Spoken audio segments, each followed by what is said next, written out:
आज बुलेटिन की शुरुआत करते हैं पूरे देश की रोटी की फिक्र से, अन्न के खेत से निकलकर रसोई तक पहुंचने की फिक्र से, और देश की आबादी के 58% किसानों की फिक्र से, जिनका देश में नाम तो इज्जत से लिया जाता है, लेकिन किसान की इज्जत करने वाले लोग ही किसानों को बड़ी बेदर्दी से लूटते हैं। विडंबना यह है कि खेत से निकला अन्न बहुत ही सस्ता रहता है, लेकिन यह जब रसोई तक पहुंचता है तो महंगा हो जाता है।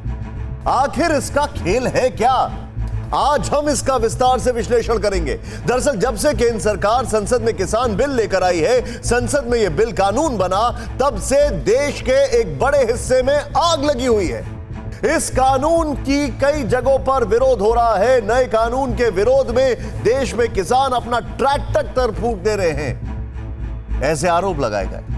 लेकिन इसके साथ ही सवाल यह भी उठ रहा है कि क्या किसानों को लेकर नए कानून पर छाती पीटने वाले ये लोग वाकई किसान ही हैं, या फिर ये किसान की रोटी हड़प जाने वाले बिचौलिए और नेता हैं? देश के लिए अब यह बात समझना बहुत जरूरी हो गया है। आपने भी मशहूर कवि धूमिल की 1984 में छपी एक कविता पढ़ी होगी। उनका कविता संग्रह था सुदामा पांडे का प्रजातंत्र, और इसी कविता संग्रह की एक छोटी सी कविता थी रोटी और संसद। इस कविता में धूमिल ने सवाल उठाते हुए लिखा है कि जो ना रोटी बेलता है न खाता है, सिर्फ रोटी से खेलता है, मैं पूछता हूं ये तीसरा आदमी कौन है? मेरे देश की संसद मौन है। दरअसल यह सवाल आज भी बरकरार है, जो पूछता है कि इस तीसरे आदमी को संसद क्यों नहीं पकड़ पाती?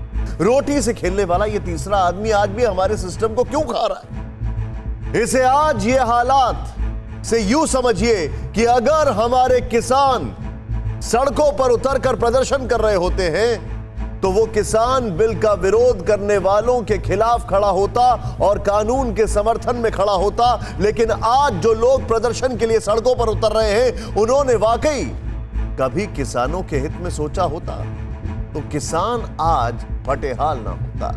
क्या आप नहीं जानते या नहीं जानना चाहते कि दुनिया के बाकी किसानों की हालत इतनी अच्छी क्यों है और हमारे देश के किसानों की हालत इतनी बुरी क्यों? आज ये पूरा कच्चा चिट्ठा आपके सामने होगा। पहले एक आंकड़ा देखिए जो आपकी आंखें खोल देगा और आपको किसान के फटेहाल होने की वजह साफ साफ बता देगा। अगर आप 100 रुपए का आटा खरीदते हैं तो किसान को इसमें से सिर्फ 10 से 23 रुपए मिलते हैं, यानी 100 रुपए में से 77 से 90 रुपए तक बिचौलिए खा जाते हैं। खेत से निकला सस्ता अन्न तैयार करने और बाजार तक पहुंचाने में उसकी कीमत 90% तक बढ़ जाती है। और यह अंधेरगर्दी नहीं तो फिर क्या है? किसानों की लागत नहीं मिलती है और उसी अन्न को खरीदने में उपभोक्ता का दम निकल जाता है। यूरोप के बाकी देशों में उपभोक्ता अगर 100 रुपए का आटा खरीदते हैं तो उसमें से 64 रुपए से लेकर 81 रुपए तक किसान की जेब में जाते हैं, यानी 19 रुपए से लेकर 36 रुपए तक अनाज खेत से निकलकर किचन तक पहुंचने में खर्च होता है, जिसे हम बिचौलियों का मुनाफा कह सकते हैं। यही फर्क भारत के किसानों को पीछे धकेल रहा है। अगर आप भारत के किसी गांव में रहते हैं या फिर किसी गांव से जुड़े हैं तो आप अच्छी तरह समझ सकते हैं कि पिछले 3 दशक में गांव में कितना फर्क आया है। किसान लगातार गरीब होते जा रहे हैं और उन्हीं की फसल बेचकर बिचौलिए अपने महल खड़े करते जा रहे हैं। ना तो किसान के बच्चों को अच्छी शिक्षा मिल पाती है, ना मेडिकल सुविधा। हर किसान खेती छोड़ने के लिए तैयार बैठा है। आंकड़ों के आधार पर दलील दी जाती है कि आज गांव में कोई भूखा तो नहीं सोता, लेकिन यह हकीकत नहीं हो सकती।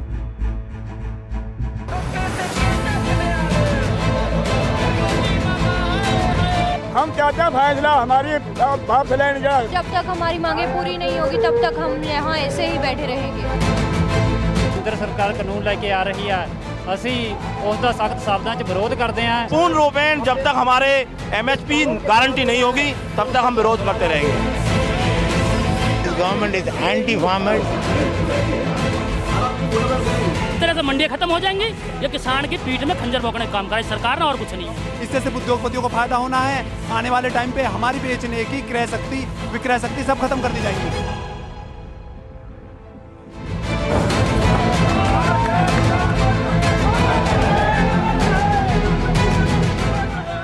ये विरोध है किसानों का, जिन्होंने देश की राजधानी दिल्ली में खेती के प्रतीक ट्रैक्टर को ही फूंक डाला।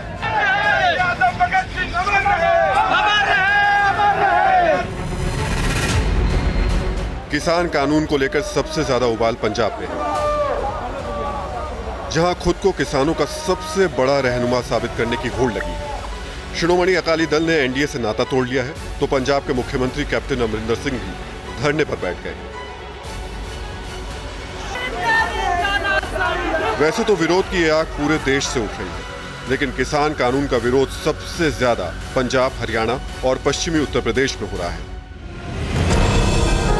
ऐसे में सवाल उठ रहा है कि अगर किसान कानून से वाकई किसानों की दुनिया लुट जाने वाली है, तो देश के बाकी राज्यों के किसान इस प्रदर्शन में क्यों नहीं खड़े हो रहे? देश की 56% आबादी सड़क पर क्यों नहीं उतर रही? और इसकी बड़ी वजह ये कि जिन जगहों पर बड़े किसान हैं, बड़े पैमाने पर अनाज की सरकारी खरीद होती है, वहीं पर नेतृत्व से लेकर किसानों तक में उथल पुथल ज्यादा है। वरना देश के अधिकतर किसानों के पास चलाने के लिए ट्रैक्टर भी नहीं है, तो भला भूकेंगे क्या?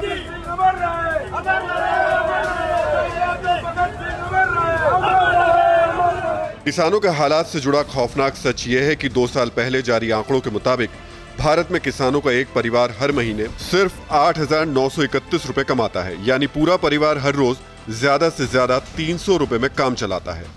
पूरा परिवार काम करता है, लेकिन 5 सदस्यों के हिसाब से 176 रुपए का न्यूनतम मजदूरी भी नहीं पाता है, जबकि भारत में प्रति परिवार महीने की आमदनी 55,000 रुपए है। भारत का एक आम परिवार किसानों से 5 गुना ज्यादा कमाता है, लेकिन किसानों का यह दर्द तब और बढ़ जाता है जब उसकी तुलना विकसित देशों से कर दी जाए। अमेरिका में एक आम परिवार 3,89,000 रुपए महीने में कमाता है और किसान का परिवार उससे कहीं ज्यादा 4,35,000 रुपए महीना कमाता है। यानी अमेरिका में किसानों का परिवार एक आम परिवार से 15% ज्यादा कमाता है, जबकि भारत में एक आम परिवार की तुलना में किसान का परिवार 84% कम कमाता है। मेरे देश की धरती सोना उगले उगले हीरे। दरअसल जब भी किसानों के हितों की बात हुई, देश ने ये गाना बार बार बजाया, धरती की महिमा बताई और भूख से बिलबिलाते अपने परिवार को देखकर परेशान किसान को मीठी नींद सुनाने की कोशिश की गई।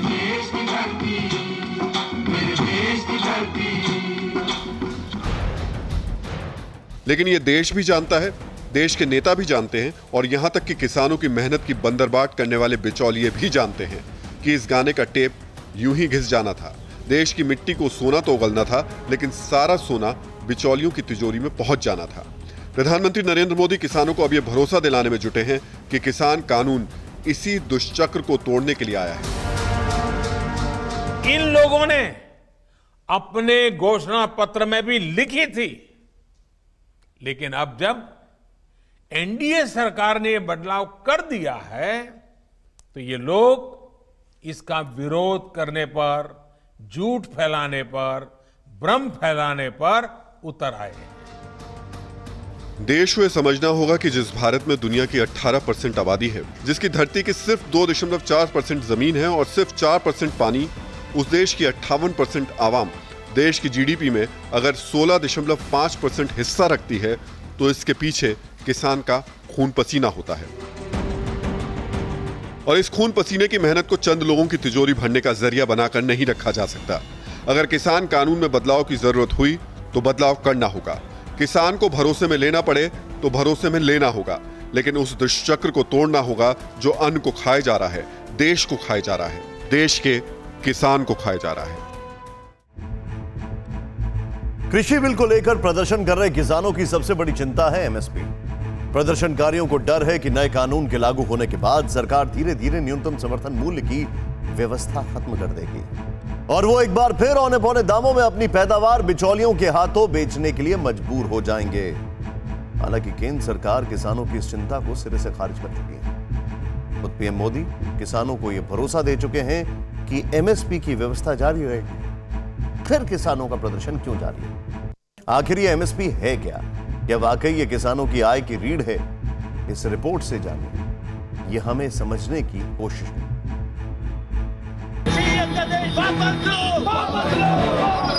किसानों को इस विषय पर भ्रमित करने की कोशिश कर रहे हैं, किसानों से झूठ बोल रहे हैं। एमएसपी की व्यवस्था जैसे पहले चलती आ रही थी वैसे ही चलती रहने वाली है। उसकी सारे बंधनों से मुक्ति दिलाने के कारण ये संभव होगा। सवाल उठता है कि प्रधानमंत्री के आश्वासन के बावजूद सड़कों पर ये हंगामा क्यों जारी है? तख्ती लेकर सरकार के खिलाफ नारे लगाते इन किसानों की आक्रोश की वजह क्या है? आखिर ये एमएसपी भला क्या है जिसे हथियार की तरह किसानों के कंधों पर रखकर तान दिया गया है?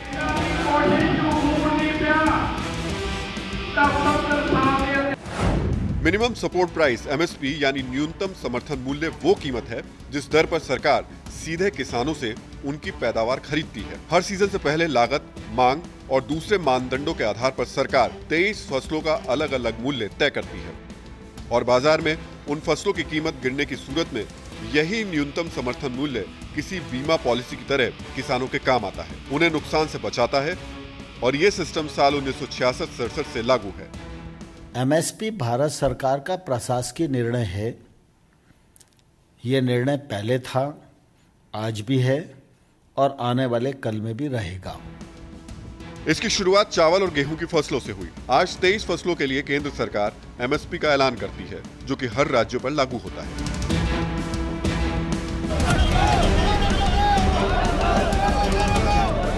हालांकि कृषि बिलों के खिलाफ प्रदर्शन करने वालों में ज्यादातर पंजाब, हरियाणा और पश्चिमी उत्तर प्रदेश के किसान हैं, क्योंकि यही वो इलाका है जहां किसानों से फसल खरीदने की सरकारी व्यवस्था दुरुस्त है, जहां किसान एमएसपी पर आधारित हैं। इन किसानों को डर है कि न्यूनतम समर्थन मूल्य की व्यवस्था खत्म होने पर उनकी आजीविका को खतरा हो सकता है और ये खौफ इन किसानों पर इतना हावी हो चुका है कि सरकार की आवाज भी उन्हें सुनाई नहीं देती। एफसीआई के पुनर्गठन का सुझाव देने के लिए बनी शांता कुमार समिति की एक रिपोर्ट के मुताबिक पूरे देश में एमएसपी का लाभ सिर्फ 6% किसानों को ही मिल पाता है। मतलब देश के 94% किसान एमएसपी के फायदे से वंचित रह जाते हैं। सरकार के मुताबिक देश में किसानों की संख्या 14.5 करोड़ है। 6% का मतलब इनमें से सिर्फ 87 लाख किसानों को ही न्यूनतम समर्थन मूल्य का फायदा मिलता है। ताजा आंकड़ों की बात करें तो खाद्य और सार्वजनिक वितरण मामलों के राज्य मंत्री राव साहब पाटिल दानवे ने 18 सितंबर को राज्यसभा में बताया कि रबी सीजन में गेहूं पर 43.33 लाख किसानों ने एमएसपी का लाभ उठाया। 2016 में एमएसपी पर नीति आयोग की भी एक चौंकाने वाली रिपोर्ट सामने आई, जिसके मुताबिक 81% किसानों को ये मालूम था कि सरकार कई फसलों पर एमएसपी देती है, लेकिन बुआई से पहले सही कीमत से 10% किसान ही इससे वाकिफ थे। किसानों की आय दोगुनी कैसे हो, उस पर संसद में रखी गई दलवाई कमेटी की रिपोर्ट में साफ लिखा है कि साल 2002 से हर साल किसानों ने अपनी 69 से 73% पैदावार एफसीआई और सरकारी एजेंसियों से बाहर न्यूनतम समर्थन मूल्य से काफी कम दाम पर बेची। देश में किसानों की कुल तादाद में छोटे और हाशिए पर खड़े किसानों की तादाद 86.2% है। ये वो किसान हैं जो मिनिमम सपोर्ट प्राइस की पूरी व्यवस्था के लाभ से वंचित रह जाते हैं और नए कृषि कानून के लागू होने पर फ्री मार्केट का फायदा उठा सकते हैं। उन्हें अपनी पैदावार सीधे निजी कंपनियों को बेचने का हक मिलेगा, मंडी और बिचौलियों के जाल से मुक्ति मिलेगी। आप भी जानते हैं कि इसमें दो ही वर्ग हैं, किसान और कंज्यूमर। एक अपने खेतों में फसल उगाता है और उसे तैयार करता है और फिर बेच देता है। उसके बाद दूसरा वर्ग आता है कंज्यूमर का, जो इसे खरीदार अपने किचन में लेकर आता है। लेकिन इस देश में एग्रीकल्चर सेक्टर को आसान शब्दों में ऐसे समझ लीजिए कि ये दोनों ही वर्ग लुट जाते हैं। यहां तक कि किसान अगर अपने ही प्रोडक्ट को बाजार से खरीदने जाता है तो दुकान पर कई गुना ज्यादा रकम चुका कर आता है और ये फासला कितना बड़ा है, इसे देखकर आपकी आंखें फटी रह जाती। ये चार्ट बार देखिए, इसमें नीचे हरे रंग का जो मामूली सा हिस्सा है वही किसानों के हिस्से में आता है। लाल रंग का हिस्सा बिचौलिया खा जाता है। ये आलू, प्याज, टमाटर की कीमतें हैं जिनके ताजा रेट पर हमने आपको समझाने के लिए चार्ट तैयार किया है। इसे देखकर आप ही बताइए कि किसका हिस्सा बड़ा होना चाहिए। फसल तैयार करने वाले किसान को ज्यादा पैसे मिलने चाहिए या उसे पैकेट में बंद करके बेच देने वाले को? वैसे तो वो प्रोडक्ट हैं जिनको सिर्फ बाजार तक पहुंचाना होता है, लेकिन बिचौलिए आलू में 200% से ज्यादा, प्याज में 300% से ज्यादा और टमाटर में 500% से ज्यादा का फायदा लूट रहा है। सब्जी के बाद अब अन्न का भी हाल देख लीजिए। आटा, चावल, दाल में कोई भी ऐसा अन्न नहीं है जिसमें करीब 150 से कम % मुनाफा कमाया जा रहा हो। इस बात से आप साफ समझ गए होंगे कि नए किसान कानून से परेशानी किसको है। एमएसपी का मुद्दा कौन उठा रहा है और कौन एपीएमसी के खत्म होने से डरा हुआ है। किसान तो सरकार के नए कानून को अभी ठीक तरीके से समझ भी नहीं पाए और घरों से निकले ही नहीं। न्यूज़ टॉप 9 रोज सुबह 7 बजे और शाम 7 बजे सिर्फ TV9 भारतवर्ष पर।